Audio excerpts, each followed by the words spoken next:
What is this place? Is this really the way we need to go? Wow. Who would have thought there'd be a place like this hidden right slap bang in the middle of the city? The sages wanted to realize their god creation plan without being discovered. The safest and most convenient way would be to build within the academia itself. That's true. They were already hiding one god, so why not two? Judging from the structure here, the project is a huge undertaking. The sages really saw the god creation plan as their ultimate goal. But this place doesn't look like it could have been constructed by the academia alone. The Fatui under the Doctor sure didn't hold back. They provided a lot of technological support. Yeah, or else they wouldn't have been that generous. Is that it, though? I've always felt that this Doctor is different from the academia sages. He doesn't seem to share their sense of urgency. Instead of being interested in the end product, it's like he's enjoying the experimental process. The Fatui Harbingers are all such weirdos. So, the Doctor being weird is actually normal. So, this Fatui that they're trying to turn into a god is called the Balladeer? We had previously come into contact with his consciousness. He harbors particularly strong obsessions. One is the desire for a gnosis, since he was created to be the vessel for one. The other obsession is probably related to his past. I can't quite explain it. Paimon knows that he was a prototype puppet for the Raiden Shogun before he became a Fatui Harbinger. That's why he wants a gnosis so badly. There's no way he'd willingly be a test subject. Now with that temper and ego of his.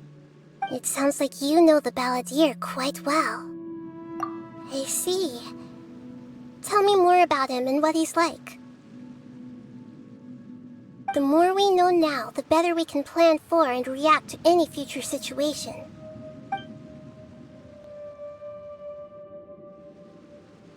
Ah, I see. How fascinating. Alright, time to go. Let's get through here and meet him in person.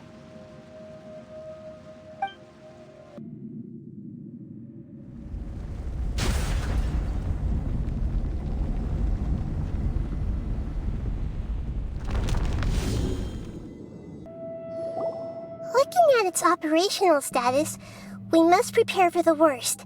The god they wanted to create is likely close to completion or already completed. Oh no, what should we do? Paimon can't imagine how hard it would be to fight against a Fatui Harbinger with a gnosis. Are you nervous, Paimon? If you really want to know, of course Paimon's nervous. Aren't you too, Nahida? Yes, I am. This is probably the first time I faced with a calamity of this degree since my birth. I feel not just nervous, but curious as well. Curious? Curious about what? Curious about our fate. To me, everything we perceive in this world, everything we learn, and everything that happens to us is considered knowledge. And if it's a form of knowledge, then it can be understood. However, only fate is about that which has yet to occur, so it has always drawn my curiosity. So to me, fate is the ultimate knowledge. That's also why I love observing humans and all the things that happen to them. It all brings me great satisfaction. And now, at long last, I'm not just an observer anymore. I will personally experience my own fate with you by my side. Isn't this such a wonderfully exciting thing? Ah, so that's what you mean. Paimon thinks she understands what you're feeling. Agreed. Okay, let's continue on. I can sense his aura from here.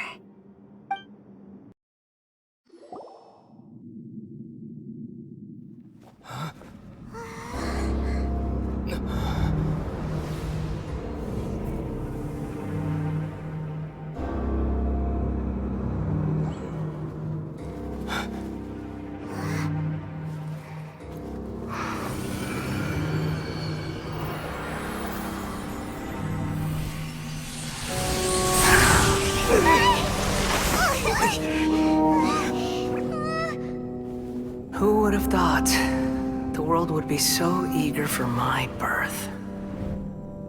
I remember you, Boor, the god of wisdom, and standing beside you, the traveler. Is he all-knowing and powerful now like Greater Lord Rukkhadevata? No, I can't feel the same kind of divinity I felt from the Greater Lord.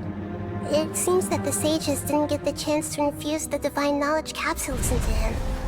But even still, he has undoubtedly become a true god now. So we're too late? The Balladeer has already become a god? The Balladeer. A long bygone title. When my spirit ascended to divinity, I felt as if I had existed for the same number of epochs as heaven and earth. Looking back, the existence of what once called itself Kunikazushi appears infinitely small and ugly.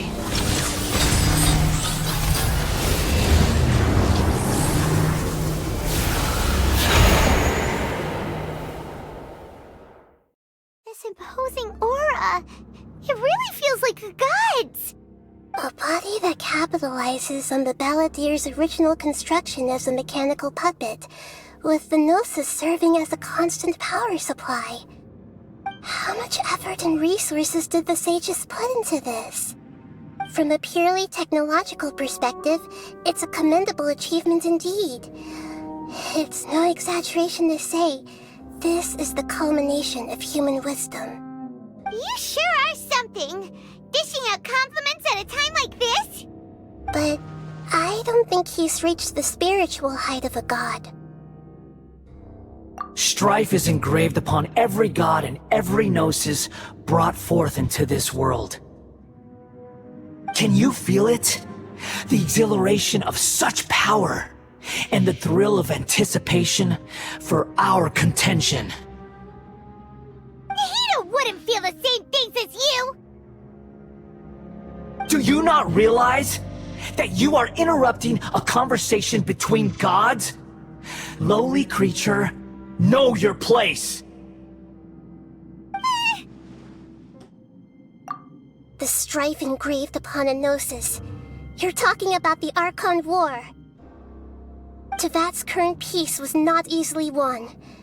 I didn't personally participate in the Archon War, but the way I see it, all those losses were meaningless, driven by the demands of the laws. There's no point in bringing it up again. Is that so? Yet I am deeply disappointed that I was never allowed the fortuity to personally participate in the Archon War. This is a first. Encountering a god in this world who does not crave power. No wonder your own people have abandoned you, god of wisdom. Your judgment is as your existence, unsubstantial. This is where everything ends, Boor, the god of wisdom. You should know that wisdom cannot solve every problem. Like now, where your only option is to face me in combat. Come! Let us reenact a scene of the Archon War. Come and inaugurate my birth as a god.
This is supposed to be a battle between gods, yet you choose to hide behind a mortal.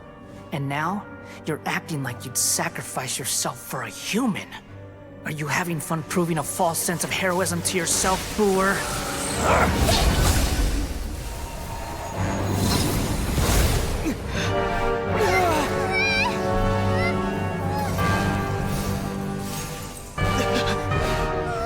The data collection is almost complete.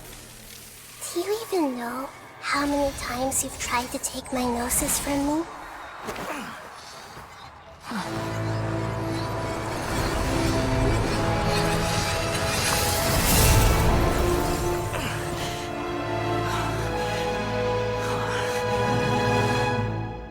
We just concluded the 168th loop. Did you know that in the effort to create you, the people of Sumeru were forced to live through the exact same number of Sub-Zerus festivals and samsara cycles? The power of dreams. When did you use it on me?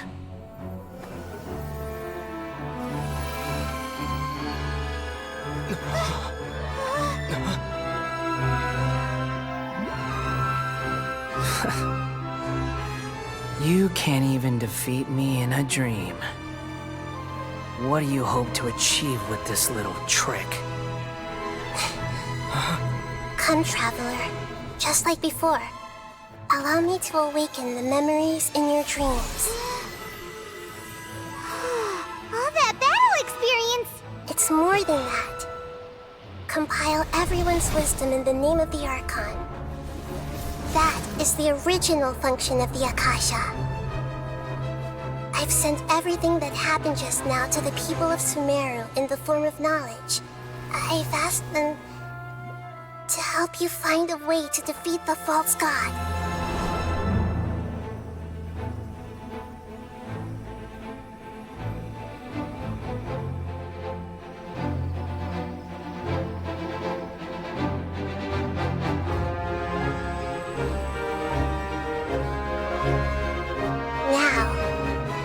Sumeru's wisdom is at your disposal.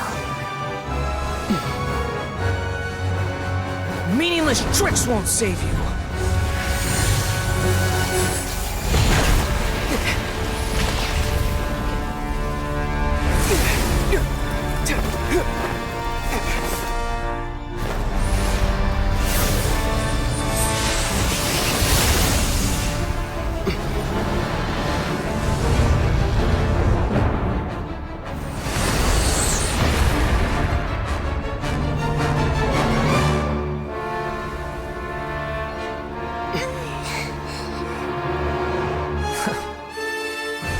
Are you done with your tricks?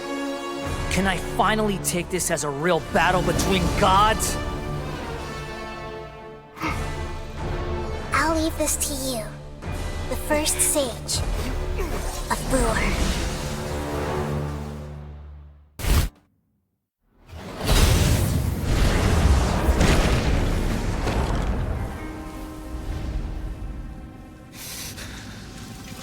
Humans. Filthy humans.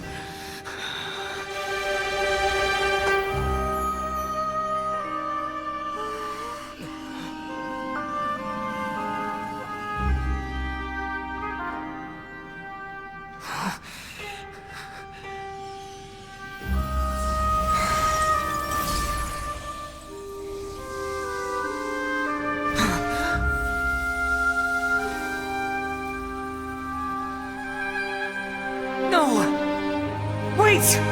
Please! Anything but the Gnosis!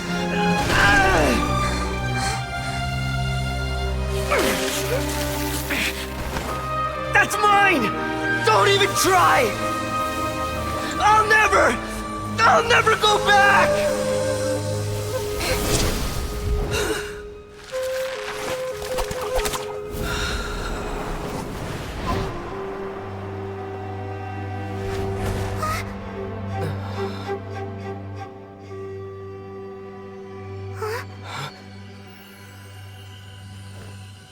We haven't yet found the answer to the most important mystery.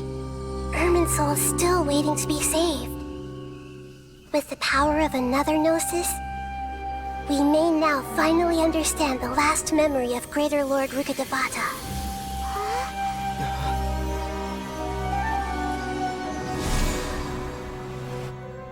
This is...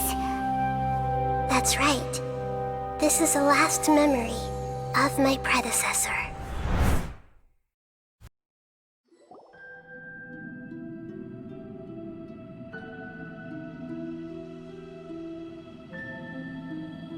Huh. This sure seems very different from what Paimon imagined. Shouldn't Irminsul be in this realm of consciousness? Yes, that is our destination. But I didn't expect the remaining consciousness of Greater Lord Rukkhadevata to be as polluted as this.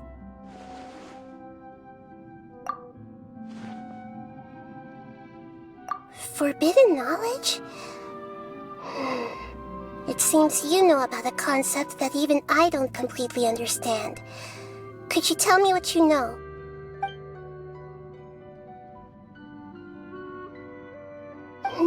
Your inference seems logical enough. Forbidden knowledge once polluted the desert thousands of years ago, but was successfully repelled thanks to King Deshret's self-sacrifice, and Greater Lord Rukkhadevata nearly exhausting her power. Then, a second instance of forbidden knowledge pollution occurred during the Conria Cataclysm 500 years ago. But I'm afraid it is much more serious this time, with Irminsul itself already in danger. So, if we're in the remaining consciousness of Greater Lord Rukkhadevata, and it's also been affected by forbidden knowledge pollution, then does that mean, in order to save us, Greater Lord Rukkhadevata? Yes. It's very possible that she sacrificed her life in the fight against forbidden knowledge. She didn't completely eradicate forbidden knowledge, but if it weren't for her actions, the pollution would have been far more rampant over these past 500 years. The way that everyone, including me, has forgotten everything about forbidden knowledge may very well be due to her restoration of Irminsul. Aww. Do you feel sad, Nahida? I'm just sharing her pain. The pollution of her consciousness here is severe. There is madness, chaos, and pain all around us. Did she fight to resist the forbidden knowledge pollution in such terrible conditions, all the way up to her last breath? She even used her last remnant of lucid consciousness to leave a clue for us to follow. Yes, her words were distorted by forbidden knowledge, so that's all we could hear.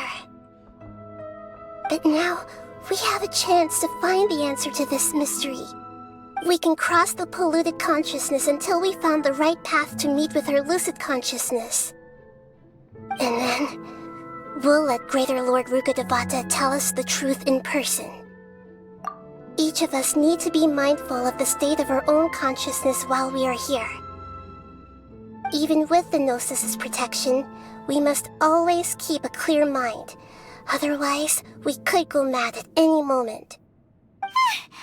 That's so scary. Don't worry, it should be easy enough for you to keep that mind of yours clear, Paimon. Let's go.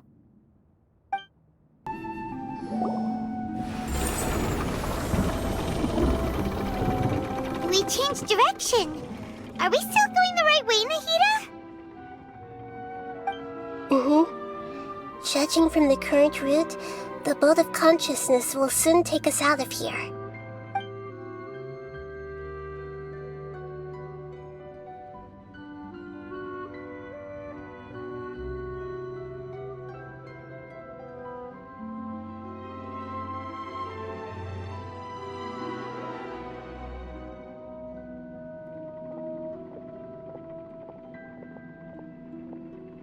We'll be arriving at our destination soon.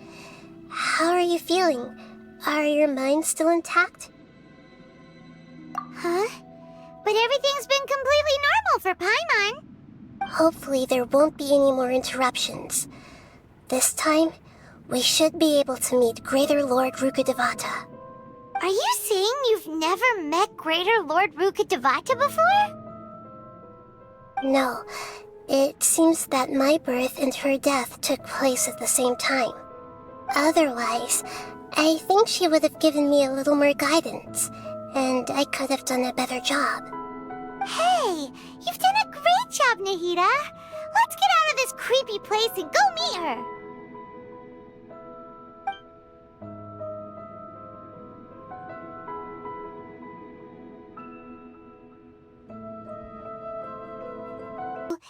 Is this the place you were talking about? The base of Irminsul?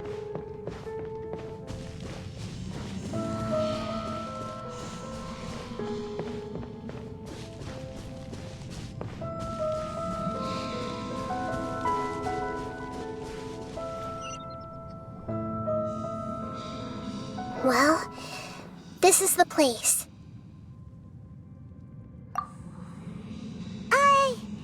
We're here to find Greater Lord Ruka Devata, right? But the one standing over there is... Is that... me?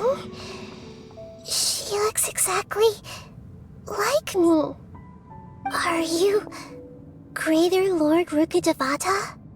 Yes, that's me. Are you surprised by my appearance? Irminsul and the surrounding lands have been reproduced here as they were years ago. But this is just a realm of consciousness. We are manifestations of the same nature. Hence why we would appear exactly the same. We're of the same nature. Why? Because you are me, and I am you. You are me in the new samsara. The new samsara? As Greater Lord Rukadevata, I'm the avatar of Irminsul, and you are the purest branch snapped from Irminsul. Imagine it this way. Even if a tree dies, its branches will eventually take root and grow, continuing the tree's life in another form. I'm merely the remaining consciousness of Greater Lord Rukadevata. The real me has presumably died a long time ago.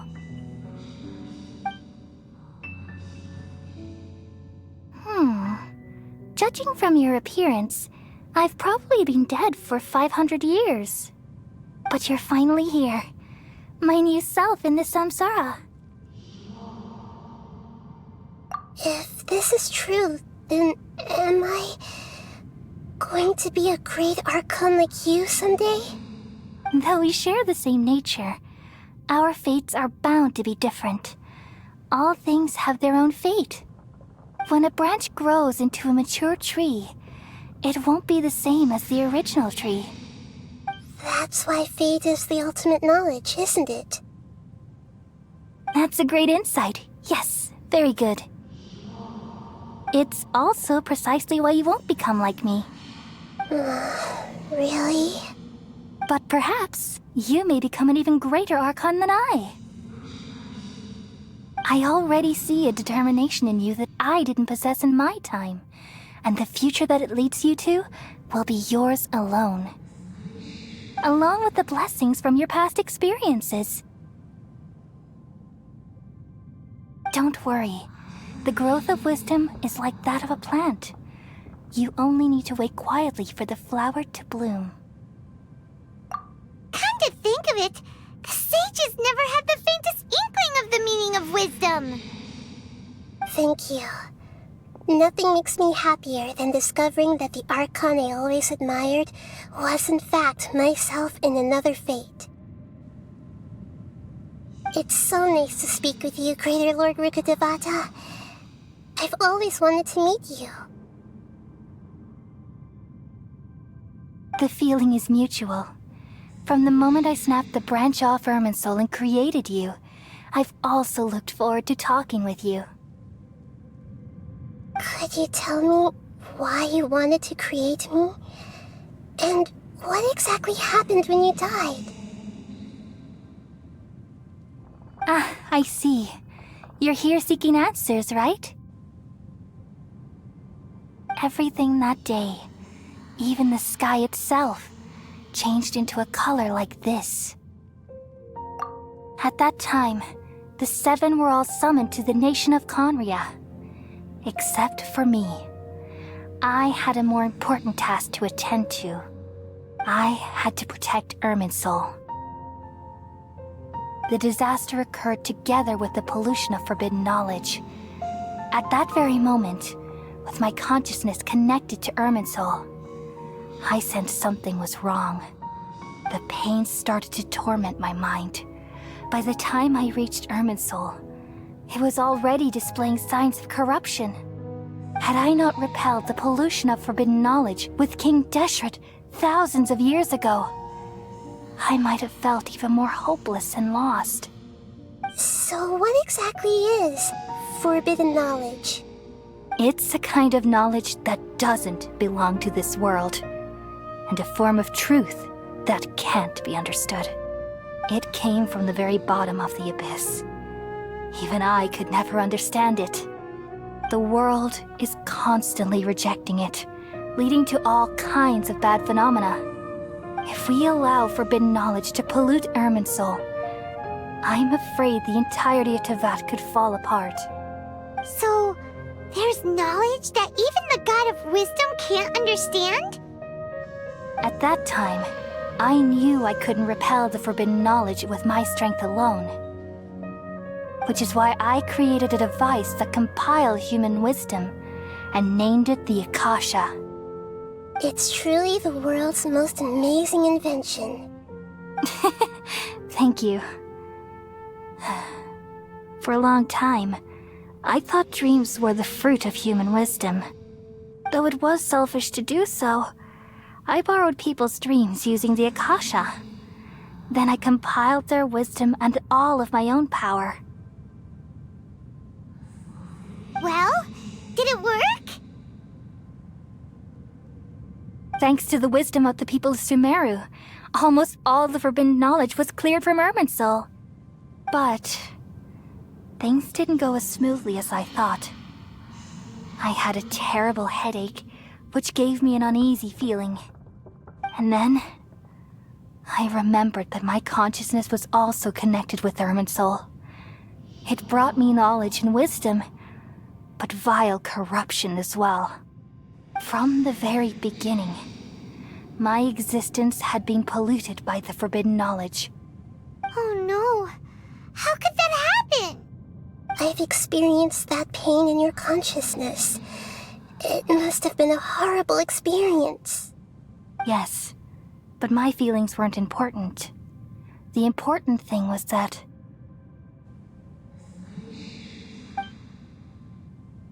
even if I died, my existence and everything related to me would continue to exist in Irminsul as memories and knowledge, meaning that the forbidden knowledge couldn't ever be permanently eradicated. And there's no way for me to eliminate myself. It would be a sort of paradox. So, I took the purest branch of Irminsul as my incarnation in the next samsara, and left a trail of clues, all in hopes that you would come here and remove me and my pollution from Irminsul forever. Wait, no, I can't. So you realize what that implies. You are very smart indeed. Irminsul has all the knowledge and memories of this world. And as you've realized just now, removing me from Irminsul means I essentially will never have existed in this world. But this is the only way to save Irminsul. People love you so much, and they've missed you so much over the past 500 years. I am exactly the same. So how can we just forget you like this? Is there really no other way? There must be something else I can do. You're the god of wisdom, Boer. You should know that there is no other way. But this is so cruel. I don't want to forget you. No need to feel so sad, Boer. As someone who delights in wisdom, you should feel joy at finally finding the answer. These are the words in their entirety. The answer you've been seeking all along. Let the world completely forget me.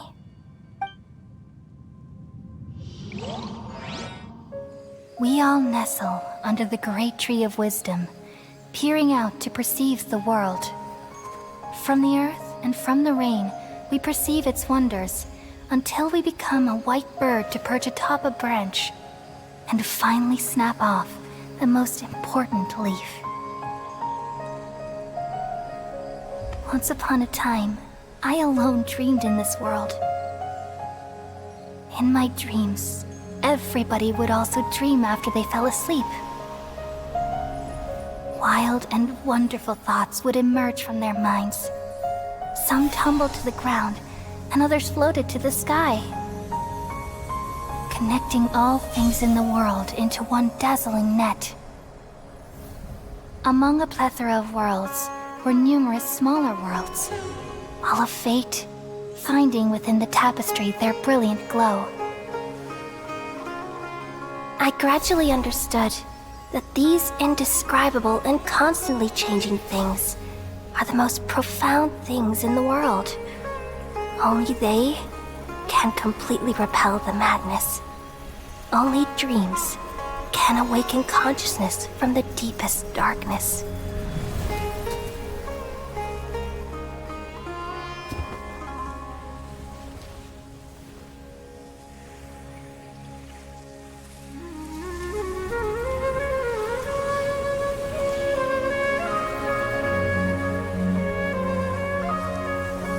I'm the one who posed this question, yet also the one who sought a solution. Saving the world with the dreams of the people used to be my answer. And now, you've also found your own answer, and I shall return all the dreams to the people.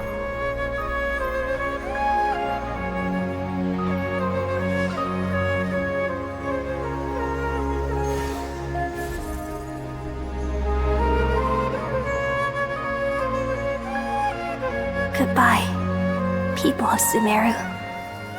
May you be blessed tonight with the sweetest of dreams.